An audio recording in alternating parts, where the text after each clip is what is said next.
నమస్కారం. ఈరోజు భారత కోకిల బిరుదాంకితురాలు ఆవిడ గోల్డెన్ థ్రెషోల్డ్ 13 ఏటే సరోవర రాణి లేడీ ఆఫ్ లేక్ అనే కవితలు రాసి కవయిత్రిగా పేరు పొందిన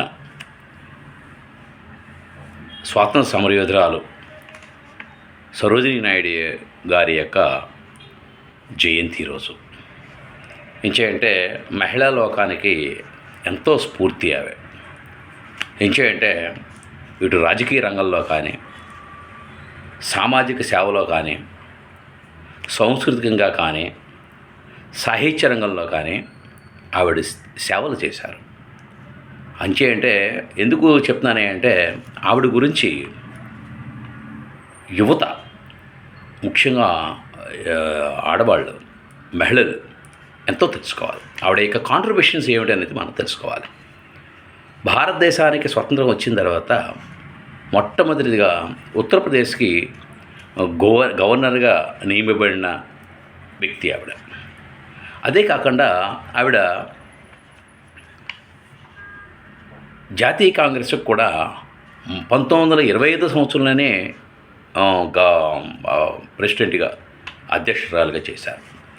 అంటే ఆవిడ రచన చూద్దాం మనం. బ్రోకెన్ వింగ్స్, అలాగే the poems of life and death. ఇదే కాకుండా ముఖ్యంగా ఇవి బ్రోకెన్ వింగ్స్ అనేవి విరిగిన రెక్కలు. అంటే ఆ యొక్క కవితా ధోరణి అనేది చాలా విచిత్రంగా ఉంటుందన్నమాట. అంటే ఏంటి, స్త్రీలోకాన్ని కూడా తట్టి లేపేటట్టుగా, అంటే ఏంటి, చేతులు మాతో రెక్కలు విరిగిపోయినట్టుగా ఆడవాళ్ళు ఉండకూడదు అనే భావనతో ఆవిడ బ్రోకెన్ వింగ్స్ అనేది ఆవిడ తీసుకురావడం జరిగింది. అంటే విప్లవాత్మకమైన మార్పులు. ఆవిడ యొక్క మార్పు ఏమిటి చెప్పంటారా? ఆవిడ చదువుకున్న తర్వాత ఆవిడ ఎంత సామాజికంలో విప్లవానికి అప్పట్లోనే 1879 సంవత్సరంలో నాయుడు గారు, అంటే వీరి వివాహం ముత్యాల గోవిందరాజుల నాయుడు గారితో వివాహం అయింది. ఆ వివాహం అనేది 1898 సంవత్సరం. 1898 సంవత్సరంలోనే కందుకూరి వీరేశలింగం పంతులు గారు చేయించారు మద్రాసులో. ఇది చాలా నిజంగా ఆవిడ కూతురు కూడా పద్మజానాయుడు మీకు తెలిసే ఉంటుంది. ఆవిడ కూడా బెంగాల్ గవర్నర్గా పనిచేశారు. వారి నివాస స్థలం హైదరాబాదు. ఆ హైదరాబాద్లోనే పుట్టారు. తండ్రి మాత్రం బెంగాల్. ఆయన నిజాం కాలేజీకి కూడా ప్రిన్సిపాల్గా చేశారు. ఆయన మొట్టమొదటి ప్రిన్సిపాల్గా చేశారు. నాంపల్లిలో వాళ్ళ అధికార నివాసం ఉండేది, మన సరోజినీ నాయుడు గారి యొక్క నివాసం. దాని పేరేంటి చెప్పమంటారా? గోల్డెన్ థ్రెషోల్డ్ అని ఆవిడ ఆ యొక్క బిల్డింగ్ని ఏం చేశారు అంటే ప్రభుత్వానికి ఇచ్చేశారు, గిఫ్ట్గా ఇచ్చేశారు. ప్రభుత్వం హైదరాబాదు యూనివర్సిటీని అక్కడ ఆ కేంద్రంగా చేసి అక్కడ పనిచేయడం అనేది జరిగిందన్నమాట.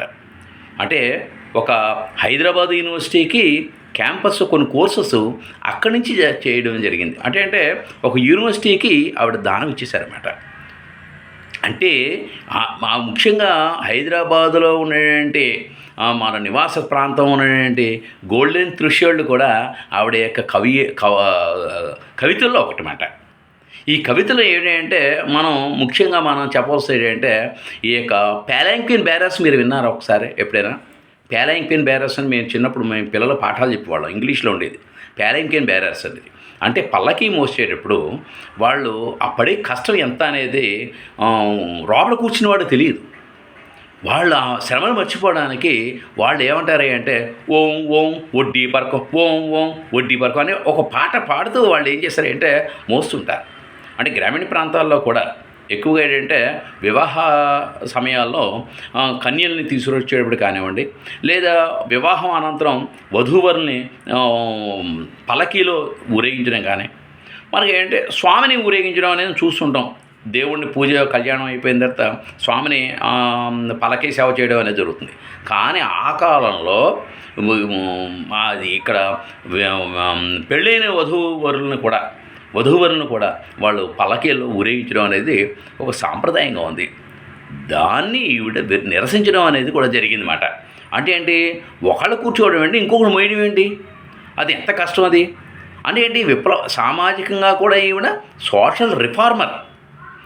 సాహిత్యంలో కూడా ఏంటి ఆవిడ యొక్క భావాలని ఆవిడ తెలియచెప్పడం అనేది జరిగిందన్నమాట. అంటే ముఖ్యంగా ఏంటంటే ఇప్పుడు రాజకీయ రంగంలో చూసినట్లయితే జలియన్ వాలాబాగ్ దురంతం అనేది దాన్ని ఈవిడ కామన్ సభలో నిరసించారు. ఆవిడ గర్జించింది మాట, ఆడపుల్లిలో గర్జించింది మాట. మరి స్వాతంత్ర సమరంలో ఆవిడకి ఆ కాలంలో కూడా ఏంటంటే ఆవిడకి ఇటు క్విట్ ఇండియా ఉద్యమంలో కానివ్వండి, మొత్తం వీటిల్లో కూడా ఆవిడ పాల్గొనడం అనేది జరిగింది. జాతీయ అంటే స్వాతంత్ర సమరయోధురాలు ఆవిడ. అంటే ఆవిడ యొక్క కవితల ద్వారా, ఆవిడ యొక్క సాహిత్యంలో కానివ్వండి, సామాజికంగా మనకి 1905లోనూ అనుకుంటా, 1908లోనే మూసీ నదికి వరదలు వచ్చాయి. 1908లో వచ్చినప్పుడు ఏంటంటే దానికి అక్కడ ఆ మూసీ వరదల్లో కూడా ఆవిడ సామాజిక కార్యక్రమాల్లో ఇబ్బందుల్లో ఉన్న వాళ్ళకి అందరూ కూడా ప్రజలకి సేవ చేయడం జరిగింది. అప్పట్లో ఆ సేవలకు గాను బ్రిటిష్ ప్రభుత్వం ఆవిడకి ఏంటంటే కైజార్ ఏ హింద్ అనే ఒక స్వర్ణ పథకాన్ని ఇవ్వటం అనేది జరిగిందన్నమాట. అంటే మనం సరోజినీ నాయుడు గారు భారత కోకిల. ఆవిడ ఏంటంటే ఒక రాజకీయ రంగంలో మా స్వాతంత్ర సమరయోధురాలుగా ఉంది. అలాగే సాంస్కృతికంగా, సాహిత్యంగా ఆవిడ యొక్క అనేక రచనలు చేసింది. తర్వాత ఏంటంటే ముఖ్యంగా ఆవిడ రిఫార్మర్.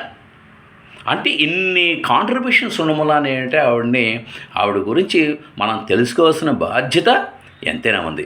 ఇది ఎవరికి నేను చెప్తాను అంటే తెలుసుకోవాలి ఇంట్రెస్ట్ ఉన్న వాళ్ళకి, జనరల్ నాలెడ్జ్ పెంచుకోవడానికి, మహిళా లోకంలో పిల్లలకి, లేడీస్, గర్ల్స్కి ఇది ముఖ్యంగా ఒక ప్రేరణగా ఉండాలన్నమాట.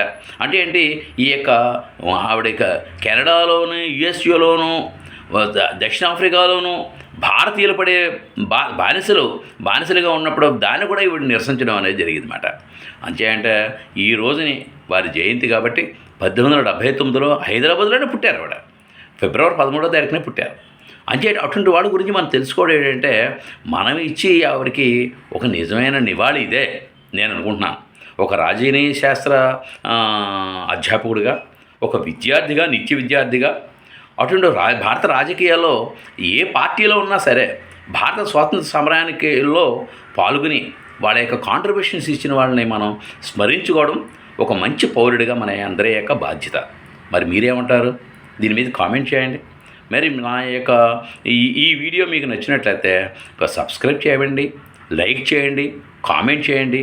మరి ఈ నన్ను ప్రోత్సహించండి, ఓకే, సపోర్ట్ చేయండి. Thank you. నమస్కారం. మీ డాక్టర్ చాగంటి నరసింహారావు, రాజమండ్రి.